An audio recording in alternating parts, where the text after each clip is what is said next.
नमस्कार।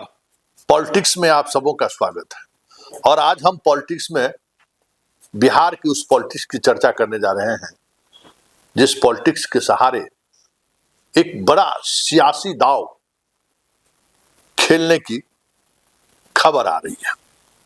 जी हाँ, देखिए राजनीति क्या है।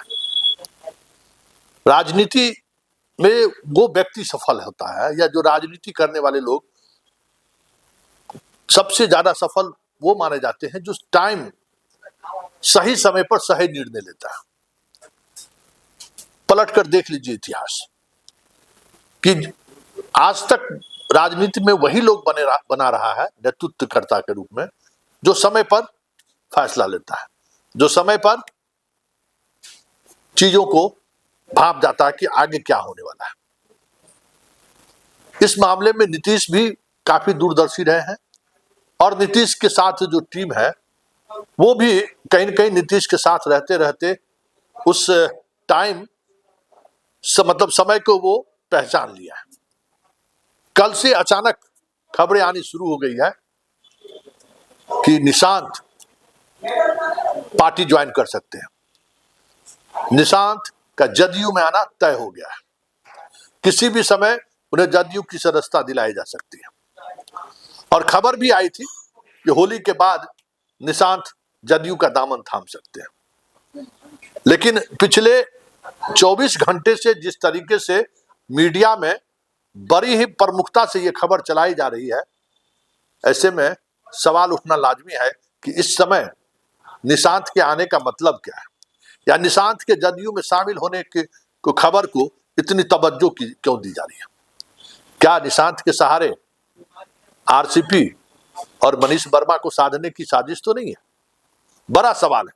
इस सवाल को समझिए, क्योंकि एक दौर था जब आरसीपी को साधने के लिए मनीष वर्मा, श्रवण कुमार, कौशलेंद्र, सारे कुर्मी के पटना से बाहर के जो लोग थे वो लॉबिंग कर रहे थे और उस लॉबिंग में कहीं न कहीं आरसीपी की नीतीश से मुलाकात ना हो इसकी पूरी कोशिश भी हुई। हाल में ही पटेल एक बड़ा भवन का निर्माण हो रहा है, उस निर्माण में नीतीश गए, आरसीपी नीचे बैठे हुए थे, मुलाकात नहीं हुई। पटेल छात्रावास में भी नीतीश पहले पहुंचे, आरसीपी बाद में पहुंचे। एक बड़े पत्रकार के बेटे के रिसेप्शन में नीतीश कुमार को आना था, लेकिन खबर आ गया कि वहां आरसीपी भी आने वाले हैं, नीतीश नहीं आए। तो ये लड़ाई सब साथ लड़ रहे थे। जैसे ही आरसीपी बाहर हुए रेस से, तो वो जो पॉलिटिक्स का जो कह सकते हैं कि जो खेल चलता है या जो खेल होता है, उस खेल के माहिर खिलाड़ी ने एक दाव खेल दिया है। और वो दाव क्या है कि निशांत आ रहे हैं। और निशांत आने का मतलब क्या है?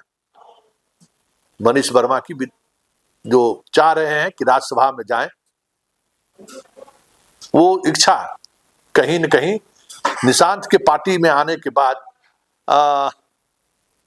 पूर्ति ना हो तो कोई बड़ी बात नहीं होगी। मतलब उनकी इच्छा ही रह जाए तो कोई बड़ी बात नहीं होगी, क्योंकि किसी भी स्थिति में कुर्मी का कोई ऐसा लीडर दिल्ली ना पहुंचे जो ब्यूरोक्रेट भी है, नीतीश कुमार के करीब भी है और जो नीतीश की उस राजनीति को आगे भी बढ़ा सके।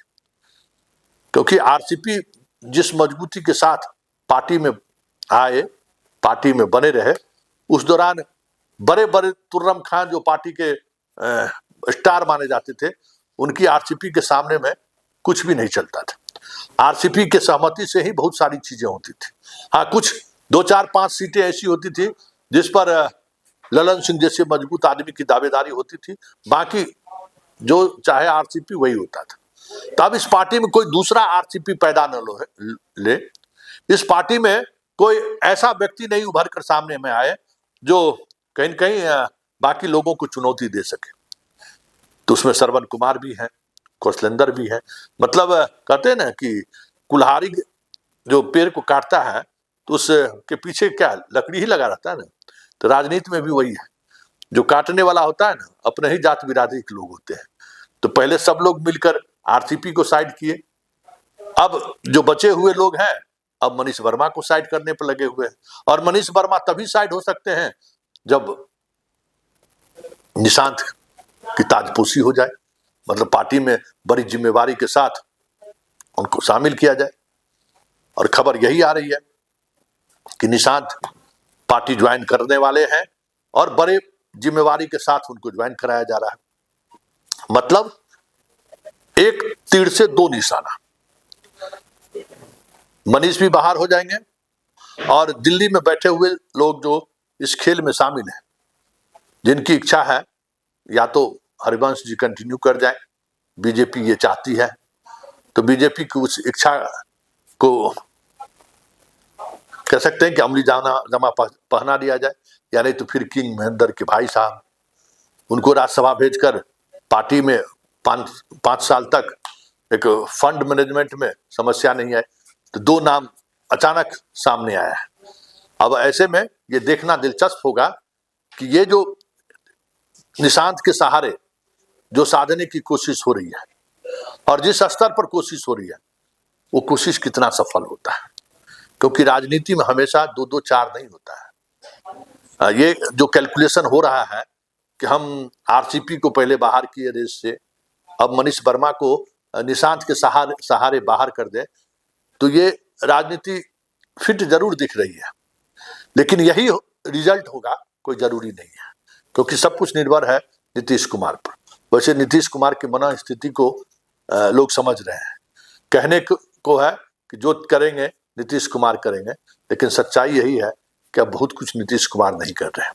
हाँ, बेटा के पार्टी में शामिल होने को लेकर उनका ऑब्जर्वेशन था, लेकिन तमाम बड़े नेता के सहमति के बाद, बड़े नेता के द्वारा बार बार कहने के बाद हमें लगता है कि नीतीश कुमार की तरफ से भी अब ना कहने का कोई वजह नहीं रह गया, क्योंकि निशांत के आने के साथ नीतीश के क्यूट करने का भी एक बहाना मिल जाएगा कि अब नीतीश को बाहर का रास्ता दिखाया जाए, निशांत को जगह दे दी जाए सरकार में भी।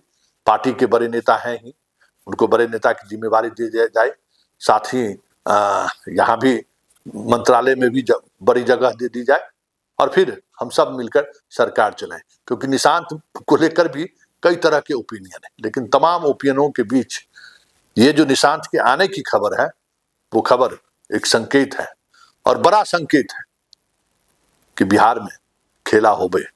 अब देखना दिलचस्प होगा कि जो राजनीति की बिसात बिछाई गई है, क्या वाकई में उस बिसात पर वही पासा खेला जाएगा जिसकी खबरें अंतःपुर से आ रहा है।